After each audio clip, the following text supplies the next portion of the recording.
Antes de que ruede el balón en el Apertura 2020 del fútbol mexicano, se va a jugar una especie de mini torneo llamado la Copa GNP entre 8 equipos de la liga y que arrancaría el 3 de julio con su final el día 19.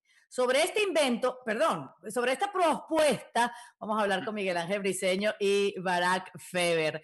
Miguel, ¿qué te parece que las sedes sean Ciudad de México y Guadalajara, que sean 8 equipos involucrados, entre ellos el América, Cruz Azul, Pumas, Toluca, Chivas, Atlas, Tigres y Mazatlán, para ponerse al día y entrar en ritmo físico y futbolístico de cara al Apertura 2020?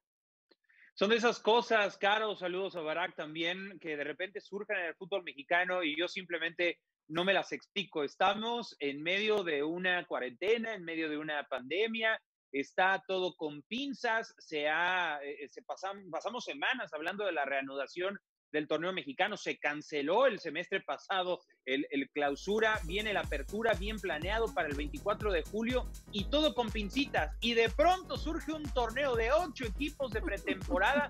Lo veo absolutamente innecesario. ¿Para qué arriesgar a tema de contagios? No se está jugando nada, no hay nada que ensayar, no hay nada que promover. Este tema de la pretemporada, no hay una sola liga de todo el mundo que haya jugado un torneo de esta índole para reanudar, para reactivar. Simplemente se jugaban partidos de pretemporada en sus instalaciones a puerta cerrada y casi nadie se enteraba. Para mí, Caro, es absolutamente innecesario este torneo cuando tienes en puerta el 24 de julio el arranque en forma de la Liga Mexicana que tanto estamos extrañando. Sí, Clara, casi que 5 días después arranca lo realmente importante. Son 3 partidos para cada equipo, con 3 o 4 días de descanso. Los primeros 2 lugares de cada sector, porque son dos grupos definidos por esta serie, avanzan a semifinales y los ganadores jugarán esa final. ¿Y tú cómo lo ves, Barak? Pues cuando se tiene que hacer esto, no se hace, ¿no? Es decir, en torneos donde necesitas una pretemporada que cada vez menos vemos, ¿no? En otros años no se había hecho, ¿no? Torneos tradicionales como Pachuca con el fútbol mexicano, ya sea con equipos mexicanos o invitados, pues era una tradición interesante y le permitía a los equipos ponerse en forma. Pero se había dejado de hacer. Y ahora que no es correcto hacerlo, lo hacen. Bueno, típico en el fútbol mexicano, que se hace justo lo que se tenía que hacer antes cuando ya es demasiado tarde. Se hace todo al revés y esta no es excepción. Se entiende por qué lo hacen también, no somos inocentes, sabemos quién lo está impulsando, quién está desesperado por llenar horas de televisión, ya sea con torneos de maquinitas virtuales o ya sea con torneos que realmente no le van a interesar a nadie, empezando por los jugadores y por los entrenadores. Pero en fin, es una apuesta aquí de la televisora para tratar de llenar de manera desesperada un hueco en sus usos horarios, ¿no? En su programación deportiva, que claramente todo el mundo nos afecta, ¿no? 24/7, canales de deportes, no tienes nada que pasar y el fútbol mexicano vende como sea, pues te tuvieron que inventar eso. Pero están muy reacios los dos, se han puesto a detallar los partidazos que tendríamos. E imagínense lo que va a ser esa final en el Olímpico Universitario si toca una final América Chivas, por ejemplo. O sea, ¿qué les pasa a los dos?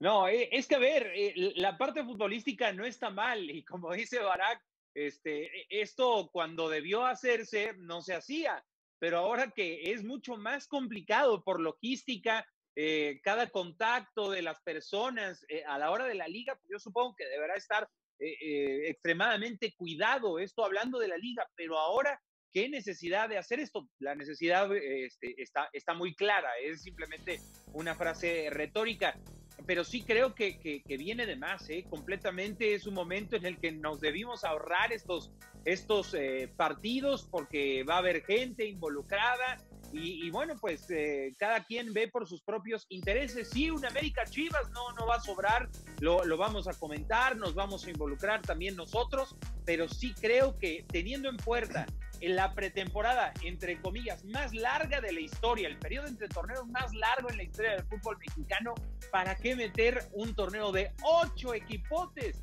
antes de la liga que todos estamos esperando desde hace tanto tiempo? Además van a estar en desventaja estos equipos, bueno, desventaja o ventaja, no sabemos cómo tomarlo, depende de lo que suceda, con respecto a los otros que no serán parte de. O sea, entiendo que el riesgo de la realización de este certamen es demasiado alto, Barak. Sí, a ver, yo también entiendo que los equipos tienen un cuerpo de especialistas, ¿no? A nivel físico y médico, que va a dosificar mucho los minutos de los futbolistas. Al final, yo imagino un torneo con muchísimos cambios, con muchísimos juveniles y suplentes, con dosificación a aquellos jugadores que realmente van a ser importantes de cara a la liga. Ajá, y yo pienso en este torneo, imagino lo que está haciendo Estados Unidos con el torneo que también va a tener lugar en julio. Es un torneo que Pero, algunos puntos van a tener en cuenta para el torneo que correcto, estaba reanudado ya. pero, Ajá.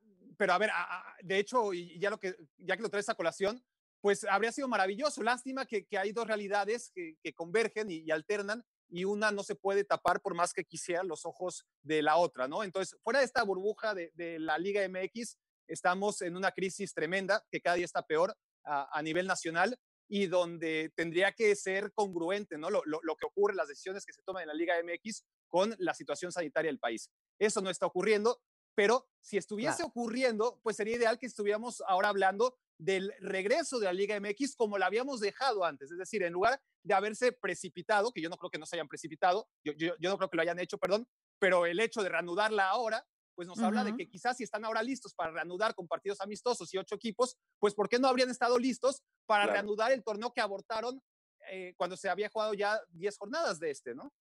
Sí, exactamente, ese es el punto, ¿no? Ya cancelaron el clausura, ya hay que mirar hacia adelante y lo que no se entiende es por qué 8 equipos y no todos en este mini torneo que lo que va a hacer es empezar a ver, a probar si funciona y si funcionan las medidas sanitarias. Es como que un ensayo para evitar el error, Miguel Ángel. Sí, pero yo no creo que sea, a ver, no hay nada que ensayar, no es una tabla gimnástica, no es el despegue de un cohete como el del otro día. O sea, van a jugar fútbol como siempre lo habían hecho, se van a transmitir partidos como siempre se ha hecho, tal vez los protocolos, pero los protocolos se acaban cuando llegan a la cancha. O sea, la parte que es, digamos, distinta es muy poca y el riesgo es muy alto. En la comparación con la MLS, Caro, a ver, es una burbuja en Orlando y hay una gran diferencia. La liga comanda el regreso. Acá es un esfuerzo organizado de los equipos transmitidos por una televisora y es Pero un dile, no te esfuerzo preocupes, aquí no muy hay, aquí no te particular. No pasa nada. O sea, es un aquí no hay esfuerzo. censura. No, vaya, yo sé que no hay ninguna censura, pero es un esfuerzo completamente segmentado. O sea, no es el comando de la liga como sucedió con la MLS, y aquí cada quien jala para su santo. Con la liga Claro, y MX, la como siempre ha copa, sucedido. y la copa lleva el nombre del patrocinante, etcétera. Pero, por ejemplo, en Alemania, que es un país de primer mundo, con instalaciones de primer mundo, con preparadores físicos de primer mundo, etcétera, cuando se reanudó la actividad futbolística, hubo 14 lesionados. De todas las lesiones, el 70% eran lesiones musculares por esa inactividad. Son Claro. 3 meses parados y apenas el 30% era por golpes o traumatismos de cada uno de los partidos. Pero si yo les digo que van a haber cambios ilimitados, cada técnico va a poder cambiar quien quiera, es decir, para no abusar de esas piezas que tiene que servir, estar a modo de cara a la apertura. Si hay un desempate, se van a penales y cada 25 minutos va a haber un descanso para hidratación. ¿Les pica el ojo? ¿Les gusta más o siguen igual reacios? A ver, yo creo que estamos hablando y hay que ubicarlo en el justo contexto en el que estamos teniendo este torneo. Es decir, más allá de que es un riesgo innecesario y ahí estamos todos de acuerdo, al final la competencia, la exigencia competitiva que van a tener los equipos es mínima. De por sí, para mí el torneo regular del fútbol mexicano, de la jornada 1 a la jornada 17, es más una pretemporada que otra cosa. La temporada real del fútbol mexicano, cuando los equipos están exigidos a rendir al máximo, empieza en la liguilla. Lo otro es una fase de clasificación y ahora más, ¿no? Con la introducción de ese repechaje que va a permitir que tras 17 jornadas solamente los 6 peores no pasen a la siguiente ronda. Ya estamos hablando de que esa es la pretemporada. ¿A dónde voy? A que aquí estamos hablando de una pretemporada. Pretemporada. ¿No? Es decir, si ya la exigencia del torneo regular va a ser mínima, porque nunca ha sido grande, y ahora que ¿Cómo no ha es sido mucho más grande? fácil acceder. No, porque a ver, al final, para clasificar a la liguilla, lo único que tenías que hacer era que en esta etapa de clasificación, pensemos en automovilismo, ¿no? En la fase de clasificación tenías que ser uno de los 8 más rápidos. Está bien, había exigencia, pero no era una exigencia como vemos en la liguilla, y eso lo vemos cada temporada. Pero ahora, donde incluso hay muchos menos equipos que van a quedar fuera, pues todavía la exigencia va a ser menor, eso es automático. Quítale además el descenso, que ya lo habían quitado hace rato, pero ahora ya lo quitaron de facto. Entonces, por muchas razones, para mí la pretemporada ya la vamos a ver de la jornada 1 a la 17, y esto ni a pretemporada va a llegar. Así que según mis compañeros, la Copa GNP, otro invento del fútbol mexicano.